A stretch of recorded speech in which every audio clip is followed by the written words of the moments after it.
I am Richard Gilbert, the attorney on the federal case for the delegates.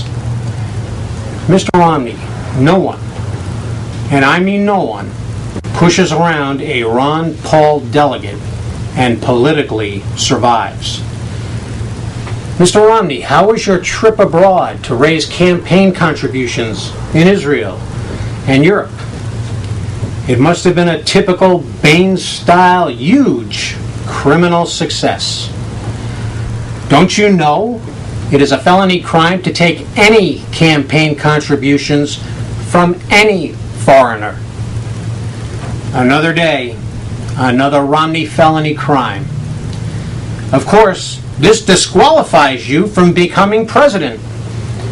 In my second video, I explained what a Romney presidency would be worse. It would be worse than Watergate from day one. So now all delegates have yet another profound reason not to vote for you at the Organized Crime Convention in Tampa. You are a serial criminal. Your latest felony crime of taking foreign campaign contributions makes you un-American, a criminal, a felon. How will you report your foreign contributions to the Federal Election Commission? Will you commit perjury and lie about it, like you did when you filed your perjurious SEC filing regarding your status as CEO of Bain from 1999 to 2001? A felony crime investigation will start regarding your foreign campaign contributions, even in the course of the general election if necessary. You will be convicted of these crimes. Under federal guidelines sentencing, you will be sentenced to years in federal prison. Of course, you will have fled to France by then to avoid extradition and prosecution for your felony crimes. All this, in addition to your support to put U.S. citizens in concentration camps on U.S. soil with no court charges and no legal counsel. No delegate with a conscience can vote for you. Your support for concentration camps to imprison U.S. citizens on U.S. soil with no rights to a court or legal counsel or criminal charges is repugnant. The law you support, Mr. Romney, includes the Patriot Act, which defines a terrorist as a person who commits a criminal act, including a misdemeanor. The Military Commissions Act gives the executive branch the authority to hold U.S. citizens indefinitely without a trial. Bill H.R. 1955 labels anyone that protests or resists any government decree as a terrorist. Anyone that protests or resists any government decree is a terrorist. These are your policies that you endorse. Concentration camp operations calls for a red list. What is a red list, Mr. Romney? The red list are people to be killed in the concentration camp. They include, and U.S. citizens and delegates, listen carefully to this. The red list includes outspoken ministers, leaders of patriot groups, like the Tea Party, outspoken talk show hosts, and community leaders, all to be killed. This is what you support, Mr. Romney. So delegates and all citizens now understand that these internment camps mean their loved ones, their friends, will be killed and or detained without trial indefinitely. When delegates understand this, no delegate with a conscience can vote for you. Here is the internment camp employment application procedure. Go to your military recruiter and ask for Form 31E, Internment Resettlement Specialist, Careers and Jobs. They're hiring now. Why are they hiring now? Because more than 800 internment camps are fully operational throughout the United States. You can get a job as a concentration camp guard. They're available now. You just have to be willing to support U.S. citizens. That's what you support, Mr. Romney. Mr. Romney, if you show up in Tampa, we may place you under arrest for a felony crime of taking foreign money as campaign contributions while you were on foreign soil. Here are your rights, Mr. Romney. You have the right to remain silent. Anything you say or do can and will be held against you in a court of law. You have the right to an attorney. If you cannot afford an attorney, one will be provided for you.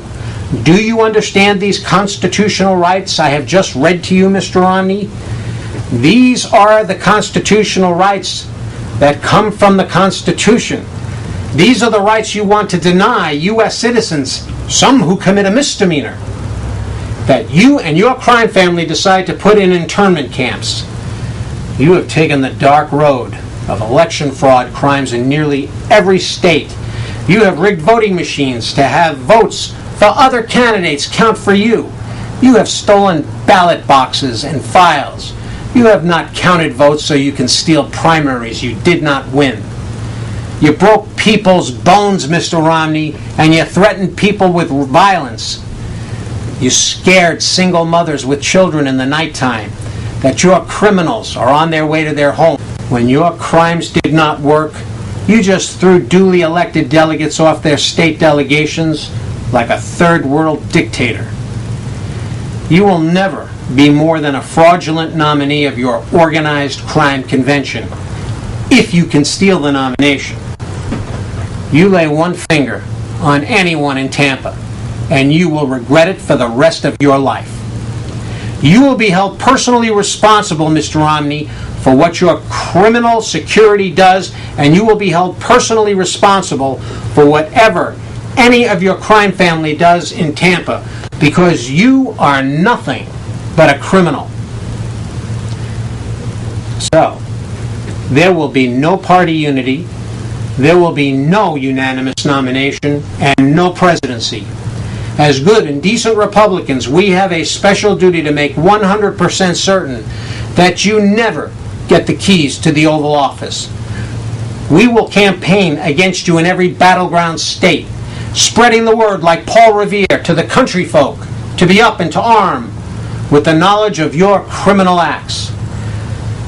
Have you returned your profits to your crime victims in your $8.5 billion Ponzi scheme that you started with your millions of dollars of seed money? No. You have not yet returned any of that money. You still have your offshore bank accounts.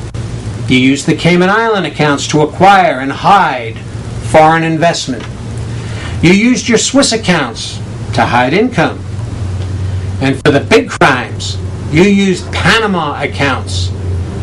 You didn't think we knew about the Panama accounts, did you? A Romney presidency would be worse than Watergate from day one. You are nothing but a criminal with a business partner named Alan Stanford, serving a 110-year sentence for your Ponzi scheme. Let's remember what your son said about Alan Stanford and your other $8.5 billion Ponzi scheme partners. Let's quote your son. Quote, "They are friends of ours. We own a piece of them. We helped them get started." Let's listen to it again. Quote, "They are friends of ours. We own a piece of them. We helped them get started." Unquote. That's a confession. Have you released your tax returns yet? You can't, because you were a criminal. You escaped your felony crime of election bribery in Wisconsin by telegraphing a message to the prosecutor that he will become a U.S. attorney. And who was with you when you committed your election bribery crime? Paul Ryan. Mr. Ryan gained some influence over you as he witnessed the felony crime. The Wisconsin DA told me personally he could not find any witnesses to the felony crime after a 6-week investigation. but you committed the crime on television. You did it in front of a couple of hundred witnesses. When I told the DA that the witnesses signed their names next to their addresses in poll books on Election Day, he changed his story.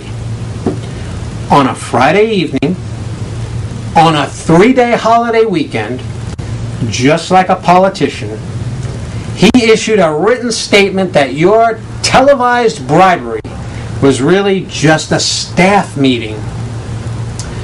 You gave him that advice. The stink of your criminal enterprise is all over it. So, Paul Ryan was the waiter, then, to your staff meeting.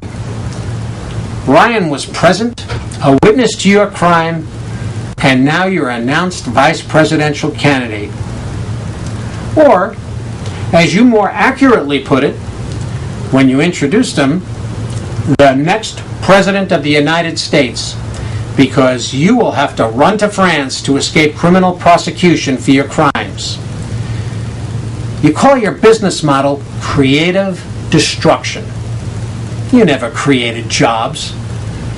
You bought often profitable businesses like KB Toys in malls throughout the country. Then you loaded these businesses, profitable as they were, with impossible debt as part of your creative destruction scheme. You took them into bankruptcy. You fired their employees and destroyed their pensions. You call it creative destruction. Now, good and decent Republicans are going to creatively destroy you. Here's the plan to defeat you at the Organized Crime Convention. First, a federal judge will write a historic decision ordering all delegates to vote their conscience. No person with a conscience can vote for you. New candidates will make it known to the delegates that they are available and interested. These new candidates will strip you of enough of your fraudulent delegates to drive you beneath 1,144 votes. Enter Dr. Paul, a good and decent human being who said he would always vote what he had promised and always vote the Constitution. Dr. Paul kept that promise, and he will finish close to you on the first ballot. Mr. Romney, when you fail on the first ballot, your campaign will self-destruct. It will implode, and there will be mass exodus from you, notwithstanding your bribery of your fraudulently elected delegates who should not even be there. By the second or third ballot, Dr. Paul will have won the nomination. And if you're not in custody, you can run from Tampa with Priebus and Sununu. History will record that it was Republicans who stood up and saved the Constitution, liberty, and freedom when you wanted to put U.S. citizens in concentration camps on U.S. soil with no rights and hold them indefinitely for as long as you and your crime family wants. Mr. Romney, no one, and I mean no one, pushes around a Ron Paul delegate and politically survives. Thank you.